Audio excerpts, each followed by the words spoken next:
¿Qué tal, amigos? Bienvenidos a nuestra reunión en línea. Gracias a Dios que podemos estar aquí en esta reunión, en esta convocación y donde podemos enseñar algo de la palabra de Dios. Antes que nada, yo quiero dar un par de avisos. Si tú eres de los que son aficionados a la educación continua y sobre todo a la educación teológica y también ministerial, bueno, quiero invitarte, ¿verdad?, a que puedas inscribirte a algunos de los cursos que tenemos. Primero que nada, ¿verdad?, pues el curso de cómo hablar en público y predicación, o taller de predicación y cómo hablar en público. Ya va a ser este próximo sábado, día 20 de abril y el 27, 2 sábados. Si alguno de ustedes está interesado, contáctenos a través de las redes sociales para que puedas investigar algunos de los costos, ¿verdad? Y todo lo que es precisamente este taller, ¿verdad? Entonces, pues ahí está este primero. Y el segundo tiene que ver con la enseñanza teológica. Tenemos una escuela, una licenciatura. El Centro Universitario Ágape tiene una licenciatura en teología debidamente avalada y registrada en la Secretaría de Educación Pública para aquellos que quieren un título y terminar bien toda su capacitación y preparación.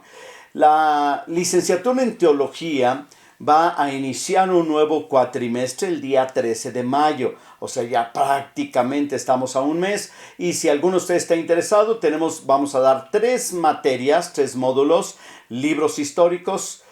Vamos a dar sobre teología de la iglesia, esto es eclesiología o administración de la iglesia, y el ministerio pastoral. Esos son los 3 cursos que vamos a estar dando, que se van a estar dando, y son lunes, martes y miércoles las clases, en la mañana de 7 a 12 o por la tarde de 7 a 10 de la noche. Perdón, en la mañana es de 9 a 12 de la mañana y luego por la tarde de 7 a 2. Son 3 horas. Puedes elegir una u otra, así es que ya sabes. Y también tenemos algo que también está en línea, pero tienes que comunicarte para mayor información al teléfono 135 72 13. Ahí te van a dar todos los informes necesarios. Y bueno, yo quiero hacer una oración y pedir la bendición de Dios para nuestras vidas. Padre, en el nombre de Jesús te damos gracias por este tiempo, este momento. Gracias, Señor, por la oportunidad que tú nos das de poder estar aquí para recibir, Señor, esta palabra que tú tienes para nuestras vidas. Te ruego que tú bendigas a cada uno de los que están escuchando, viendo y también aprendiendo de tu palabra, Señor. Gracias, Señor, por todo, por este tiempo, en el nombre de Jesús. Amén. Muy bien, vamos a unos videoanuncios y yo regreso con el tema, ¿verdad?, del día de hoy.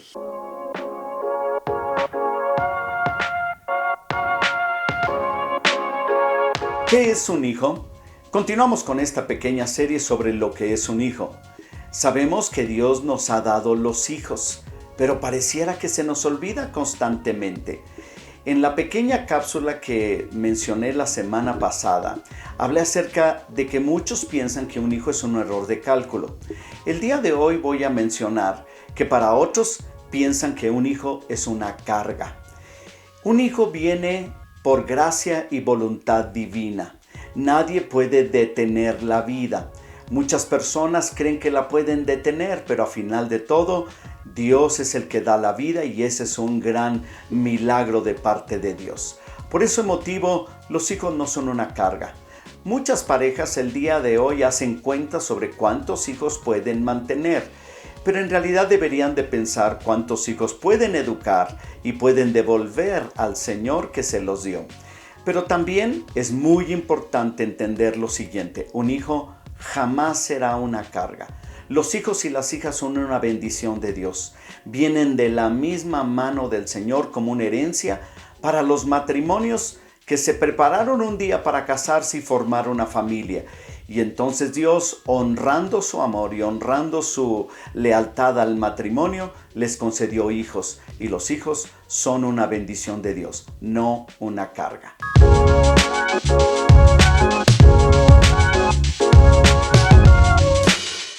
Muy bien, pues estamos aquí ya nuevamente para compartir de esto que estoy hablando, esta pequeña serie que se llama o le he titulado Amados, o los amaré de pura gracia. Esta frase, ¿verdad? La leímos la semana pasada en Oseas, capítulo número 14, los primeros versículos. Ahí es donde viene esta frase del Señor, ¿verdad? Que le dice: al pueblo de Israel los amaré de pura gracia, pero que se traduce a toda la humanidad, porque esa gracia se convirtió en una persona llamada Jesucristo. Dios mismo se hizo como uno de nosotros y vimos su gloria, dice Juan, lleno de gracia y de verdad. Y entonces la gracia de Dios se manifiesta en la persona de Jesús. Y estoy hablando de la gracia de Dios.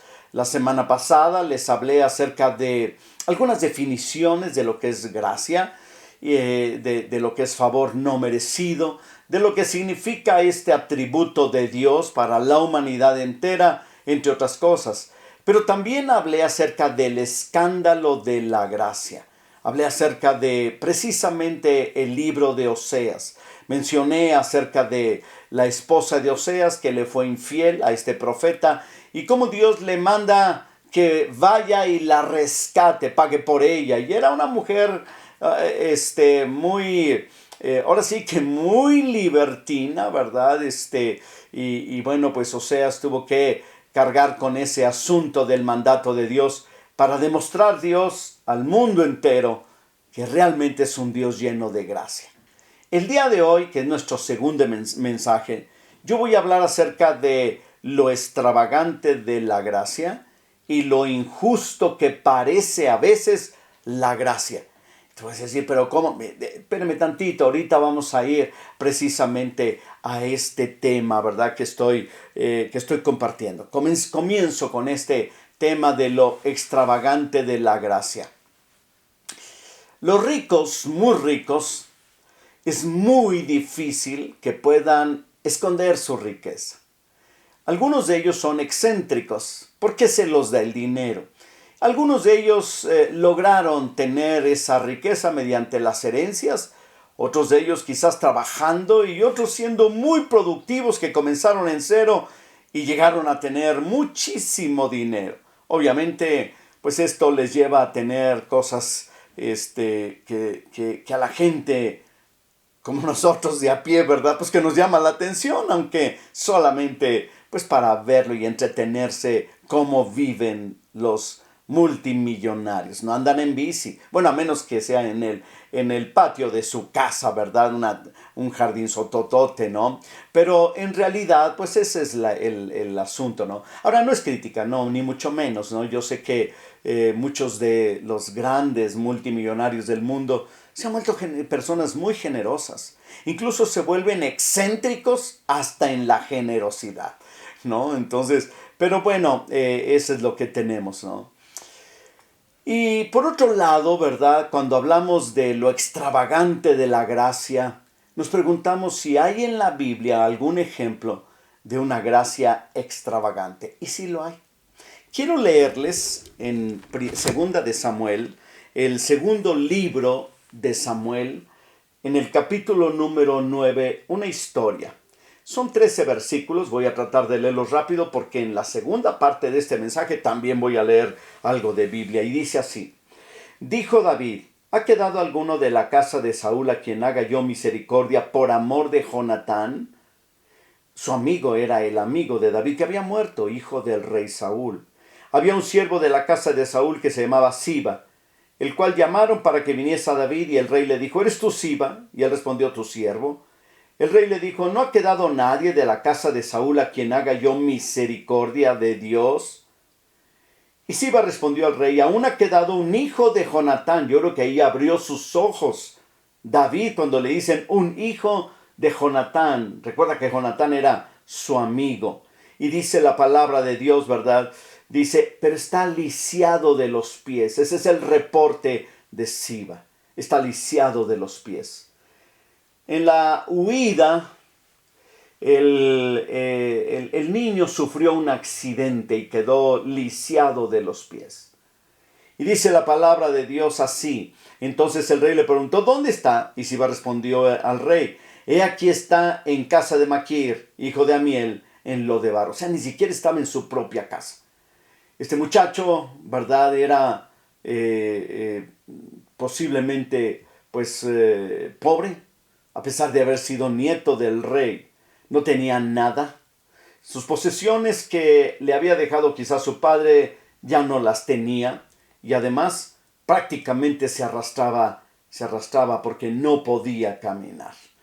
Y luego dice la palabra de Dios en el versículo 5. Entonces envió el rey David y le trajo de la casa de Maquir, hijo de Amiel. O sea, fue y lo trajo. Y dice, ¿verdad?, que cuando se presenta delante de él, dice, vino Mefiboset, hijo de Jonatán, hijo de Saúl, a David, y se postró sobre su rostro, e hizo reverencia.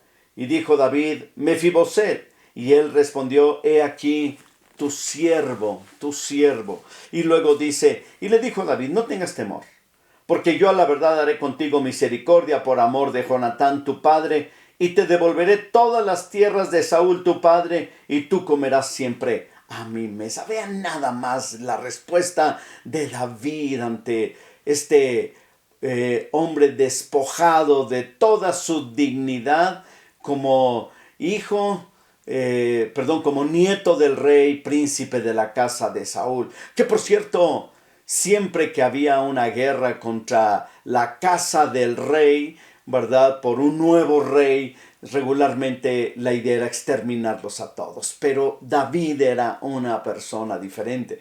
A pesar de todos sus pecados y todo lo que había cometido, David era un poco diferente y le dice, tú comerás siempre a mi mesa. Él responde y le dice, ¿quién es tu siervo para que mires un perro muerto como yo? La respuesta de Mefiboset. Entonces el rey llamó a Siba, el siervo de Saúl, y le dijo, todo lo que fue de Saúl y de toda su casa, yo se le he dado al hijo de tu señor. Y ya le dice, ¿verdad?, que a final de cuentas él va a estar a la mesa, ¿verdad?, de David, y allí iba a comer. Y dice, y moraba Mefiboset en Jerusalén porque comía siempre a la mesa del rey y estaba lisiado de ambos pies. Qué extravagante. Qué cosa tan extraña de repente, ¿no? De alguna manera podemos ilustrar nosotros que la gracia de Dios también es así de extravagante y excéntrica.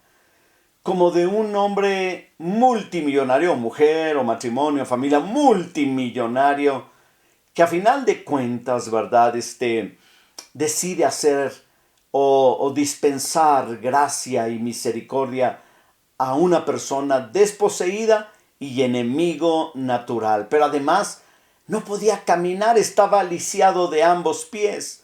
Yo me imagino que lo iban cargando.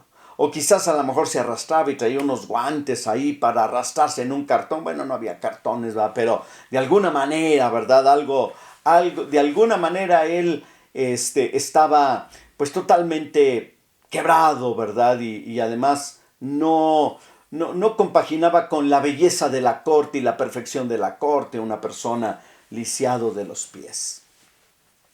Eso nos lleva, ¿verdad?, a pensar precisamente en la gracia de Dios. David no pretende amar a nadie perfecto. Dios no nos ama por ser perfectos, no, por ser tan imperfectos ya nos hubiera borrado del mapa.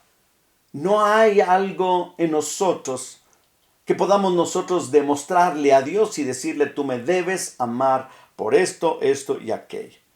Pero no es así. David el rey, ¿verdad?, pudo haber mandado matar también a Mefiboset. O posiblemente sí había una guerra entre las dos casas todavía, porque sí la hubo. Pero a Mefiboset no lo encontraron porque no estaba en su casa, porque ya no tenía casa propia, ya no tenía propiedades, no tenía nada. Y además, ¿quién se iba a fijar en un lisiado de los pies, ¿verdad?, que no podía caminar, un minusválido o de capacidades diferentes, como ahora le llaman, ¿verdad?, que estaba posiblemente escondido en otra casa, entonces, y fuera de la ciudad. Pero al final de cuentas, David dice, tráiganmelo, ¿verdad?, un paralítico en la mesa de los reyes. Esto me recuerda a cuántos de nosotros no somos paralíticos espirituales, pero Jesús nos invita a su mesa. el Rey del universo, nos invita a su mesa. Mefiboset pasó de ser un indigente, un paria de aquella sociedad, para ser un príncipe en el palacio del rey David. Esto nos lleva también a pensar en el amor y la gracia extravagante de Dios. El Rey del universo decide invitarnos a su mesa, para empezar. Somos adoptados por Dios para ser sus hijos. Y en esta adopción, ¿verdad?, nos hace hijos legítimos de Él. Algunos dirán, no, pero es que somos adoptados. Un hijo adoptado no es hijo legítimo. Por supuesto que sí. Yo tengo un nieto que es adoptado. De hecho, nada más tengo 2 nietos. Y el primero, ¿verdad?, es adoptado. Cuando él fue adoptado, ¿verdad?, o iba a ser adoptado, mi yerno y mi hija, Patty, ¿verdad?, tuvieron que... Y yo les pedí, habla con tus papás y tus hermanos, le decía yo a Benjamín. Porque la persona que ustedes adopten, el niño o niña que adopten, no se sabía en aquella época, ¿verdad?, va a heredar con todos sus demás primos, ¿verdad? Entonces, y aunque sea adoptado, a final de cuentas es lo mismo. Y entonces llegó el niño ya había sido registrado, fue un bebé de 3 meses, yo creo, era un bebé cuando se los entregaron, y luego entraron en un proceso en donde es como una especie de juicio, que se anula el acta de nacimiento original para darle una nueva acta de nacimiento, donde allí dice que él es hijo de mi hija y de mi yerno, ¿no? Con todas las de la ley. Con todas las de la ley. Esto me lleva a pensar, ¿verdad?, precisamente en el amor extravagante de Dios. Así nos adoptó. Nos hizo sus hijos por el puro afecto de su voluntad. Mi esposa Patty dice, este nieto no es un nieto biológico, es un nieto del corazón. Porque de la misma manera Dios nos adoptó. ¿Y saben qué? Nos aceptó. Nos aceptó. Tengo una hermana y mi cuñado también adoptaron a un niño. El niño, ¿verdad?, no tenía nacionalidad para empezar. Era uno de sus primeros problemas. El segundo, ¿verdad?, es que él venía con problemas de lenguaje y tiene otros problemas de salud, aunque es saludable físicamente, pero trae otros problemillas ahí que no parece, ¿verdad?, por cierto. Y la otra cosa, ¿verdad?, aunque no es que no debería ser un motivo para menospreciarle, pero él es de origen nigeriano. O sea, es del color de la noche, ¿verdad? Y él es adoptado. Y algo que me llama la atención, ¿verdad?, es que tiene 2 hermanos. Su segundo hermano, que es mi sobrino, es güero, es rubio el hombre, blanco, transparente, ¿verdad? Pero ellos no se dan cuenta de la diferencia. Ellos son hermanos. Ellos no notan la diferencia. Yo le digo a la familia Duvalín porque el tercero es así como, la tercera es Rosita, ¿verdad? Entonces, de 3 sabores. Pero a final de cuentas, ¿verdad?, nosotros podemos ver, o yo puedo observar lo siguiente. Gracia es aceptación. Lo aceptaron y lo amaron. Ahora es un hombre, bueno, sigue siendo un niño, ¿verdad?, porque no tiene más que 10 años, ¿verdad? Pero es un pelado gigantesco. Y yo veo como mi hermana lo abraza y lo besa y el otro se deja, como si fuera el otro. No hay ninguna diferencia. Y así veo a Dios. Para Dios no hay diferencia. Dios es excéntrico en algunas cosas. Y su gracia es tan generosa que no se detiene, ¿verdad?, ni mira a las personas por lo que tienen o pueden hacer o son favorecidos por la naturaleza. No, claro que no. Nuestro Dios es un Dios lleno de gracia, ¿verdad? Nosotros éramos enemigos de Dios por naturaleza, pero Él quiso adoptarnos. Ahora, esto nos lleva a pensar que la gracia de Dios llega a ser un escándalo. a final de cuentas, ¿no? Y llega a ser excéntrica como escándalo, como en el caso de la mujer de Oseas, y excéntrica como en el caso de Mefiboset. Las personas tenemos problemas con este asunto de la gracia, porque nosotros dispensamos gracia conforme nuestra humanidad, pero Dios es diferente. La gracia es un atributo de Él, ¿verdad? Y nosotros somos los que la recibimos. Y ese es el día de hoy, ese es lo que estoy hablando. La gracia de Dios es extravagante, pero nosotros somos los beneficiarios. En segundo lugar, que ya sería la tercera característica de la gracia, mencioné, la gracia es un escándalo, la gracia es excéntrica y la gracia de Dios es a veces, como que a veces parece injusta. Claro, a ojos de los hombres. Déjeme leerle una parábola en Mateo capítulo número 20. Mateo capítulo número 20 aparece esta parábola que se llama Los obreros de la viña. Y dice así la palabra de Dios: porque el reino de los cielos es semejante a un hombre, padre de familia, que salió por la mañana a contratar obreros para su viña.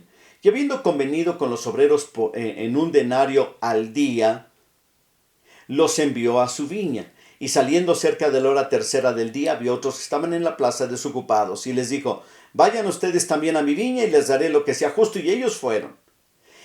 Salió otra vez cerca de la hora sexta y novena, e hizo lo mismo. En el verso 6 dice: y saliendo cerca de la hora undécima, halló otros que estaban desocupados, y les dijo: ¿por qué estáis aquí todo el día desocupados? Y ellos le dijeron: porque nadie nos ha contratado. A lo mejor eran los flojuks de ahí, de los flojos, los que no trabajaban, los que estaban jugando, o posiblemente los inexpertos, o los que no tenían esa experiencia de trabajar. No sé, nadie los quería, nadie los contrataba. Y dice, ¿verdad? Nosotros decimos aquí en nuestro país, nadie daba ni un cacahuate carbonizado por ellos, ¿no? Y luego dice aquí, ¿verdad?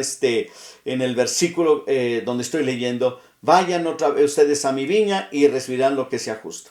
Cuando llegó la noche, el señor de la viña le dijo a su mayordomo: llama a los obreros y págales el jornal. Y comenzando desde los postreros hasta los primeros, al venir los que habían ido cerca de la hora undécima, recibieron cada uno un denario, o sea, lo mismo que los que habían trabajado todo el día. Al venir también los primeros, pensaron que iban a recibir más dinero, pero también recibieron cada uno un denario y empezaron a hablar mal del señor, del dueño de la viña, del padre de familia. Y ellos dijeron: estos han trabajado solamente una hora. Y nosotros hemos estado todo el día, hemos aguantado el calor del sol, ¿verdad? ¿Por qué les pagas lo mismo que a nosotros? Y el padre de familia dice, él respondió diciendo: amigo, no te hago agravio. ¿No conveniste conmigo en un denario? Toma lo que es tuyo y vete, pero quiero dar este postrero como a ti. ¿No me es lícito hacer lo que quiero con lo mío? ¿O tienes tú envidia porque yo soy bueno? Así los primeros serán postreros, y los postreros primeros, porque muchos son los llamados, mas pocos los escogidos. Aquí hay varias cosas interesantes, ¿verdad? De esto, ¿no?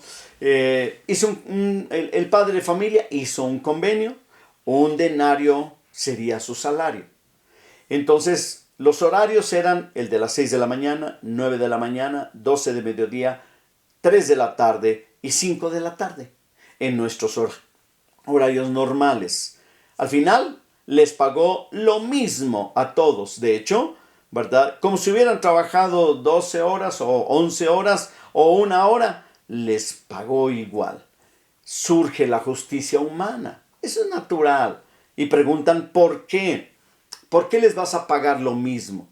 Pero ahí es donde viene la justicia divina, que dice: pues yo quiero hacer esto porque quiero y puedo hacerlo. Esto es como si fuera una economía diferente. La economía de Dios y la economía de los hombres. La justicia de Dios y la justicia de los hombres. Trabajaron solamente una hora y recibieron lo mismo. La gracia de Dios no tiene que ver con cuentas. Tiene que ver con un regalo de Dios. Fíjate bien. No es quién trabajó más, quién ha predicado más. Mi esposo y yo estamos cumpliendo 41 años de servir juntos en nuestra iglesia. En 2 meses, 3 meses vamos a llegar. Y 2 meses. Y pensamos, bueno, gracias Señor por permitirnos servirte 41 años.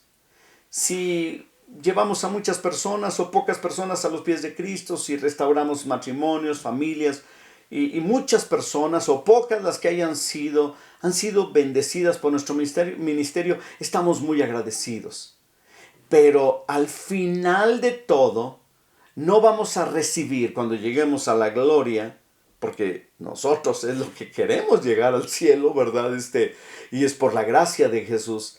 No vamos a recibir una corona especial, ¿verdad? No vamos a recibir un nivel especial por haber trabajado más de 40 años. No. Miren, para nosotros nos basta con estar allí, en ese lugar. No nos va a importar si alguien llegó en la 11ª hora, ¿verdad? O sea, ya para salir de este mundo y llega, como el ladrón arrepentido que estaba junto a Jesús en la cruz. Dios concede dones, no salarios. Él da regalos. Él no paga, ¿verdad? Aunque sí te bendice, pero no es un salario. A final de cuentas, la salvación, ¿acaso no es gratis? Y que surge del corazón generoso de Dios al proveer a su propio Hijo para nuestra salvación. De tal manera que esta gracia de Dios, ¿verdad?, se nos ha sido contada para nosotros como justicia de Dios. Sin hacer nada, sus méritos fueron puestos a nuestro favor. Y entonces es un regalo de la gracia de Dios. El que se considere asalariado se puede ir en cualquier momento.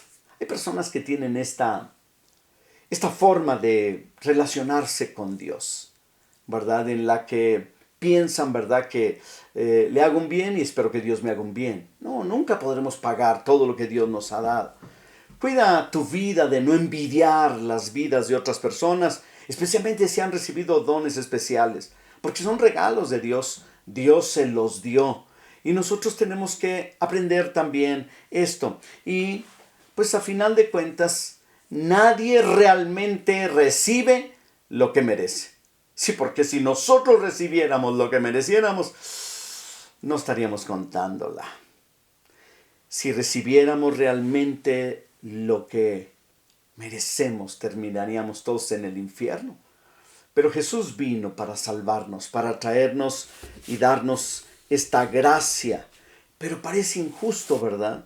¿Por qué? Pues porque somos pecadores, porque somos imperfectos, porque no somos buenos, porque somos difíciles. Y hablo de la humanidad entera, ¿verdad? Y de todas las nacionalidades, y de todos los gustos, edades, caracteres, formas de ser, ¿verdad? Culturas.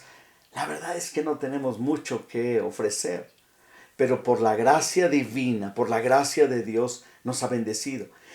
Ahí sí, ¿verdad? Pareciera injusto que el justo haya muerto por los injustos. Pero es justamente lo que necesitamos. Que la gracia de Jesús, ¿verdad?, se nos dé como un regalo sin medida, a pesar de todo lo que hemos vivido, a pesar de lo malo que nos hemos comportado.